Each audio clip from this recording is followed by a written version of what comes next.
আসসালামু আলাইকুম সবাইকে, আশা করি সবাই ভালো আছেন। বাংলাদেশ ভার্সেস আয়ারল্যান্ডের দ্বিতীয় টেস্ট মিরপুরে যেটা অনুষ্ঠিত হচ্ছে সেটার চতুর্থ দিনের খেলা শেষ হয়ে গেছে, কিন্তু এখনো পর্যন্ত ম্যাচটা শেষ হয়নি।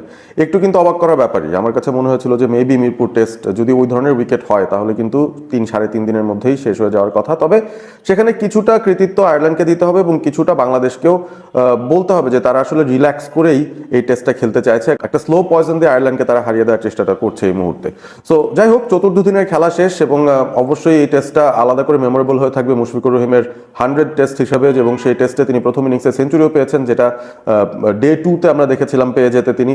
এবং তারপর বাংলাদেশ যখন আয়ারল্যান্ডকে ফলো অনের অবস্থায় ফেলতে পেরেও তারা ফলো অনে না ফেলে নিজের আগে ব্যাটিং করতে নেমেছে, তখনও কিন্তু অনেকে অপেক্ষা করছিল যে মুশফিক কখন ব্যাট করতে নামবেন। এবং তিনি যখন নামলেন ব্যাট করতে, মুশফিকুর রহিম তিনি একটা 50ও করেছেন, 50 করে নট আউটও ছিলেন। মমিনুল আউট হয়ে গিয়েছিলেন 87 রান করে, এবং তখনই বাংলাদেশ ডিক্লারেশন দেয় 500-র উপর একটা টার্গেট তারা ফোর্থ ইনিংসে আয়ারল্যান্ডের জন্য ছুড়ে দেয়। এবং ডে 4টা আয়ারল্যান্ড শেষ করেছে কোনোভাবে, 6টা উইকেট তারা ইতিমধ্যে হারিয়ে ফেলেছে, এবং আগামীকাল আমার মনে হয় সময়ের ব্যাপার যে কখন আয়ারল্যান্ড অল আউট হয়ে যাবে। বাংলাদেশ এই ম্যাচটা পঞ্চম দিনে গিয়ে অন্তত আয়ারল্যান্ডকে বড় ব্যবধানে হারাবে বলেই আমাদের আপাতত বিশ্বাস। তবে এই যে ডে 4, এই ডে 4-এর আলাদা একটা সিগনিফিকেন্স আছে। শুধুমাত্র এমন না যে মুশফিকুর রহিম প্রথম ইনিংসে সেঞ্চুরি করার পর দ্বিতীয় ইনিংসেও 50+ করেছেন, অর্থাৎ তার জন্য একটা আলাদা রকম মাইল ফলক যে নিজের 100তম টেস্টে এক ইনিংসে 100 রান, দ্বিতীয় ইনিংসে 50 নট আউট, এরকম একটা পর্যায়ে আসলে আর কোনো ব্যাটার রিকি পন্টিং বাদে করতে পারেনি বলা যেতে পারে। সো ওই জায়গা থেকে মুশফিকুর রহিম দারুণ একটা মাইলস্টোন রিচ করেছেন, সেটার জন্য তাকে অবশ্যই সাধুবাদ জানাই। তবে আজকে গুরুত্বপূর্ণ আরেকটা ঘটনা ঘটেছে যেটা বাংলাদেশের বোলিং ইনিংসে ঘটেছে, এবং সেটার কারণেই আমার কাছে মনে হয়েছে যে আজকে কিছুটা আলোচনা করা যায় টেস্ট ক্রিকেট, ওডিআই ক্রিকেট এবং টি-20 ক্রিকেট ওভারঅল বাংলাদেশের যারা টপ রেকর্ড হোল্ডার্স আছে সেই টপ রেকর্ড হোল্ডারদের নিয়ে। এবং সেই জায়গাটায় একটা কমন নাম আমাদের মধ্যে ঘুরপাক খাচ্ছিল, সেটা হচ্ছে সাকিব আল হাসান।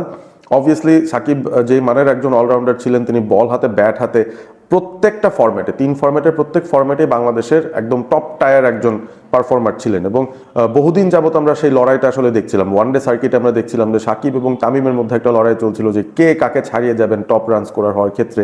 অবশ্য ওডিআই সেক্টরটায় তামিম ইকবাল কিন্তু সবাইকে ছাড়িয়ে উপরের দিকেই চলে গেছেন। সাকিব আল হাসান আসলে মুশফিকুর রহিমের নিচেও নেমে গেছেন in terms of run scored in one day internationals. So সেই রেকর্ডটা সাকিবের নেই। আপনি যদি ওডিআইতে উইকেট শিকারের কথা বলেন, সে একটা মাত্র পজিশন যেখানে এখনো সাকিব আল হাসান 1 নম্বরে আছেন, একমাত্র ক্রিকেটার বাংলাদেশের যিনি কিনা 300-র উপর উইকেট পেয়েছেন। এবং তারপর নেক্সট বেস্ট হচ্ছে মাশরাফি মুর্তজা, এবং অ্যাক্টিভ প্লেয়ারদের মধ্যে নেক্সট বেস্ট হচ্ছে মুস্তাফিজুর রহমান, যার এখনো 200 উইকেটই হয়নি। সো ওই রেকর্ডটা বিট করা খুবই কঠিন একটা ব্যাপার হবে আমার কাছে মনে হয়, যে ওডিআইতে বাংলাদেশের হাইয়েস্ট উইকেট টেকারের যেই পজিশনটা সাকিব আল হাসানের, সেইটা ভাঙতে নতুন কোনো খেলোয়াড়ের আসলেই অনেকটা সময় লেগে যাবে। তবে অন্যান্য জায়গাগুলোতে কিন্তু রেকর্ডগুলো ভাঙা শুরু হয়ে গেছে। ওয়ানডে ক্রিকেটের কথা গেলাম, এবারে টি-20 ইন্টারন্যাশনালের কথা বলি। সেই জায়গাটায় সাকিব আল হাসানকে ছাড়িয়ে গেছেন Mustafizur Rahman as a bowler. তিনি 150-র উপর উইকেট পাওয়ার প্রথম বাংলাদেশি ক্রিকেটার যিনি টি-20 ইন্টারন্যাশনালসে 150 উইকেট পেয়েছেন। সাকিব আল হাসান মুস্তাফিজের ঠিক পেছনে ছিলেন, বেশ কয়েকদিন আগ পর্যন্ত তিনি টপ চার্টস লিড করছিলেন, তবে তাকে মুস্তাফিজ ইতিমধ্যে ছাড়িয়ে গেছেন। টপ রান স্কোরার যে লিস্ট, সেই লিস্টেও কিন্তু সাকিব আল হাসান দ্বিতীয় স্থানে নেমে গেছেন, টপে চলে গেছেন লিটন কুমার দাস, টি-20-র কথা বলছি।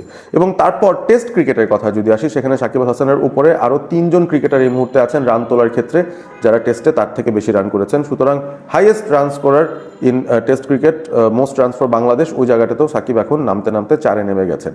বোলারের যে রেকর্ডটা ছিল, bowler Shakib in test cricket, সেখানেও তার যে রেকর্ড ছিল সেই রেকর্ডটাও আজকে এই যে মিরপুর টেস্টের চতুর্থ দিনে তাইজুল ইসলাম ভেঙে দিয়েছেন। 246টা উইকেট নিয়ে Shakib Al Hasan on the top ছিলেন, এবং তাইজুল তাকে তাড়া করতে করতে এসে শেষ পর্যন্ত আজকে যখন আয়ারল্যান্ডের দ্বিতীয় ইনিংসে তারা যখন ব্যাট করতে নেমেছে, সেখানে তাইজুল তার প্রথম উইকেটটা যখন নিলেন, তখনই তিনি সাকিবকে ছাড়িয়ে বাংলাদেশের all time highest wicket taker হয়ে গেছেন টেস্ট ক্রিকেটে। এবং তারপর তাইজুল আরও 2টো উইকেট নিয়েছেন, অর্থাৎ 249টা উইকেট তার এই মুহূর্তে রয়েছে। আর একটা উইকেট পেলে প্রথম বাংলাদেশি হিসেবে টেস্ট ক্রিকেটে 250 উইকেট পাওয়ার যে গৌরব, সেটা পেয়ে যাবেন তাইজুল ইসলাম। সো সাকিব আল হাসান, যাকে কিনা আমরা একটা সময় ভাবতাম যে রেকর্ডের বরপুত্র, অবশ্যই তিনি সেই সময়কার রেকর্ডগুলো গড়েছেন।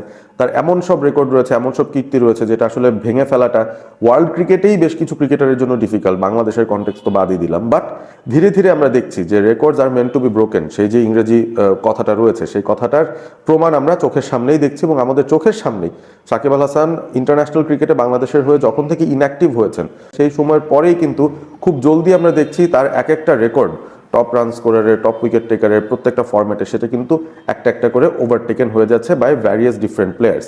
এবং ওয়ানডে ক্রিকেটের হিসেবে যদি চিন্তা করি, তামিম ইকবাল এখনো সবার টপে আছেন, যদিও তিনি মনে হয় না আর আন্তর্জাতিক ক্রিকেট খেলবেন, ওয়ানডে ক্রিকেট তো খেলবেন না মনে হয়। সো তাকে কে বিট করবেন সেই পথটাও কিন্তু বেশ লম্বা, মানে আমার মনে হয় না খুব সহজেই সেই তামিমের রানটা চেস করে বিট করা যাবে। ওয়ানডেতে সাকিব আল হাসানের যে রেকর্ড রয়েছে হাইয়েস্ট উইকেট টেকারের, সেটাও খুব সহজে আমার মনে হয় না বিট করা যাবে। বাট অন্যান্য যেই দুই ফরম্যাটের 4টা সেক্টরের কথা বললাম, সেই জায়গায় কিন্তু সাকিবকে অলরেডি ওভারটেক করে ফেলেছেন। টি-20তে লিটন দাস ব্যাটে, আর বোলিংয়ে মুস্তাফিজুর রহমান, আর টেস্টে ইতিমধ্যেই তাইজুল ইসলাম সাকিবকে অ্যাজ আ বোলার বিট করে ফেলেছেন। অ্যাজ আ ব্যাটার সবার উপরে রয়েছেন দ্য লেজেন্ডারি মুশফিকুর রহিম, যিনি কিনা ওই তার